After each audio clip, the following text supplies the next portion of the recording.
So this morning, Microsoft surprised pretty much everyone when they had a pricing adjustment for Xbox Live Gold. They put out an entire update online attempting to explain why they felt the need to double the price. That's right, double the price of Xbox Live Gold. And we've had Xbox Live, the original Xbox. It was $50 a year. Then we moved up to 360. We had silver and gold. It was $60 a year.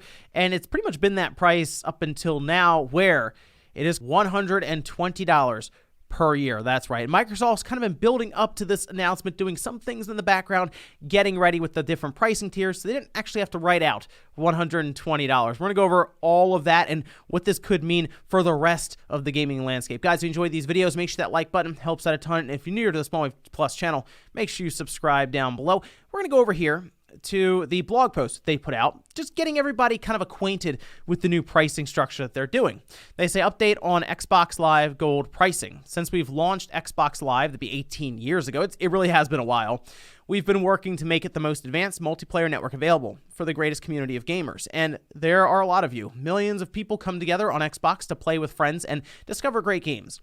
We invest in our community by strengthening the digital safety of our players, enabling new ways to share, communicate, and play with your friends, and delivering industry-leading reliability across our network. Periodically, we assess the value and pricing of our services to reflect changes in regional marketplaces and to continue to invest in the Xbox community. We'll be making price adjustments for Xbox Live Gold in select markets. In many markets, the price of Xbox Live Gold has not changed for years, and in some markets, hasn't changed for over 10 years. And they go on a little bit to kind of detail what it means for you. Well, at least here in the US, it appears that they will have a couple of different tiers, but the main one is 6 months is $60. And that's what everyone, of course, is looking at, because then you go, okay, well, 12 months, that being a year, is $120. If you want like 1 month, that's $11. If you want 3 months, that's it's $30. So most people would say, okay, well, I guess you get the 6 month.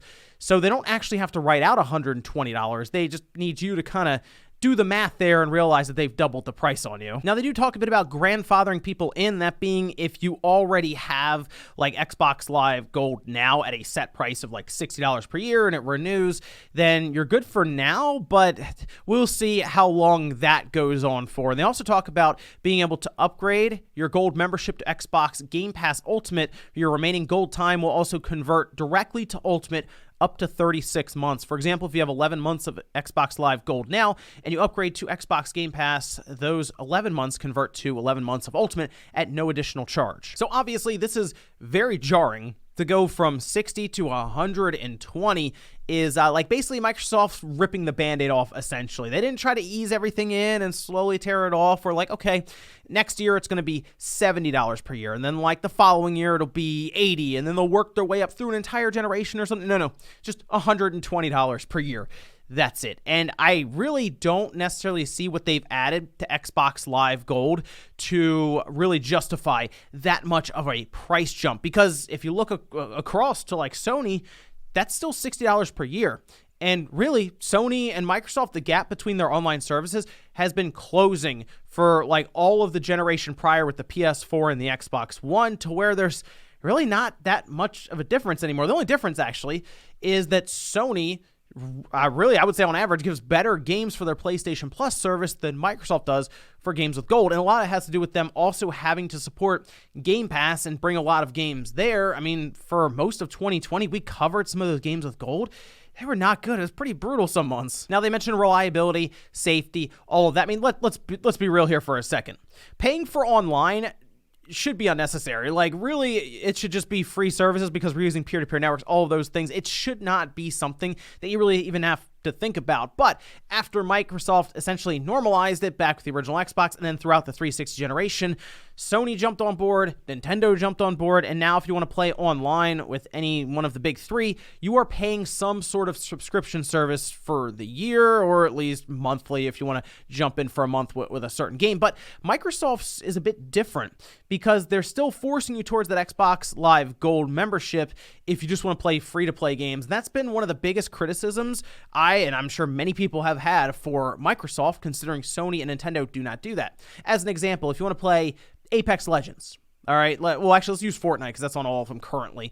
Let's say you want to play Fortnite. On the Switch, you don't have to pay the Nintendo Switch Online. If you want to play on the PlayStation 5 even, you don't have to pay PlayStation Plus.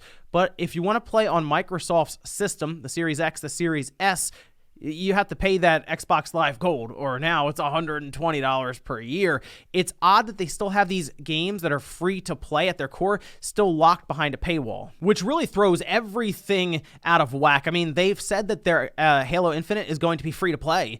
Is it really going to be free to play, or is it like it's free to play after you pay for your Xbox Live Gold membership? So now the big question naturally is, why has there been this massive jump in price like overnight for Xbox Live Gold?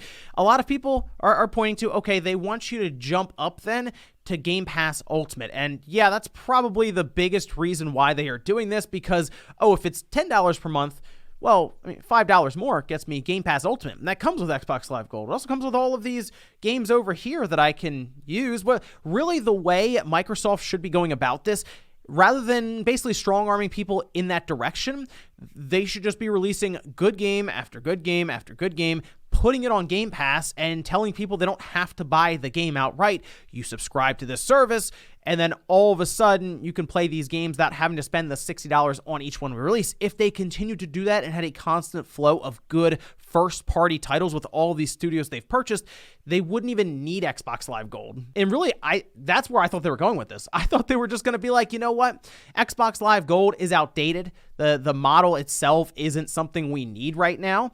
Let's move away from that and let's just have Xbox Game Pass Ultimate. That is the way you go. It works across platforms. You can stream with it to your phone, use it on your PC, and we'll have that as our $15 a month program. And to put pressure on people like Sony or Nintendo, just playing online is just free. If you have an Xbox, you just go ahead and do that. And you might say, well, would they really get rid of that? Well, I mean, if they move enough people over to Game Pass Ultimate, it won't matter as much. And think about this for a second.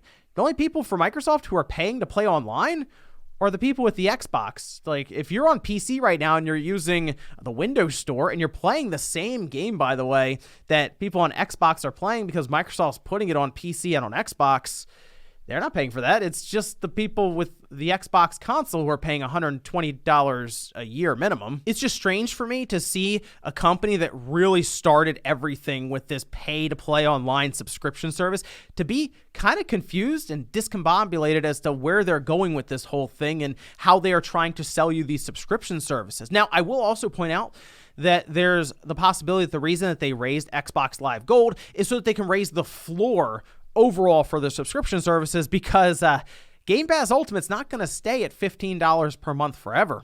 I think they want to raise that up to at least $20 per month minimum. Yeah, so if Xbox Live Gold, that has a couple of games with gold here and there, and you play online, is like $10 per month, well, maybe Game Pass should be worth an extra $10 on top of that, and now we're at $20 a month. That's probably more or less what this whole thing has been about, to push people towards Game Pass Ultimate and then eventually raise that price up. Now, I also quickly want to point out that Microsoft's big move here, really doubling the price of Xbox Live Gold, is going to leave Nintendo and Sony in an interesting position here, because most likely what you're going to see are price increases from them as well. The market itself has now changed dramatically with Microsoft. If they stick to this, I don't know if they're going to backtrack on it at all, because it seems like they've been working towards this for a while, getting rid of that 12-month option outright so that they can tell you that 6 months is $60. They did that last year, by the way.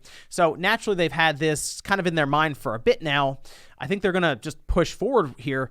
So Sony's going to look at this and say, all right, so Game Pass Ultimate or Xbox Live Gold, either one is more expensive than us right now. I mean, if we just pushed it to $80, we're still $40 cheaper than Xbox Live Gold. If we push it to $100, we're still $20 cheaper. Sony's going to look at that and really think about that, because consider this. If they just raise their overall subscription service for PlayStation Plus $20 for the year, like if you look at Microsoft and you look at that, you're like, well, that's not as much. But to Sony, if they have over 40 million paying accounts right now for PlayStation, they just found $800 million per year overnight. And then if you're Nintendo, their online service isn't very good at all.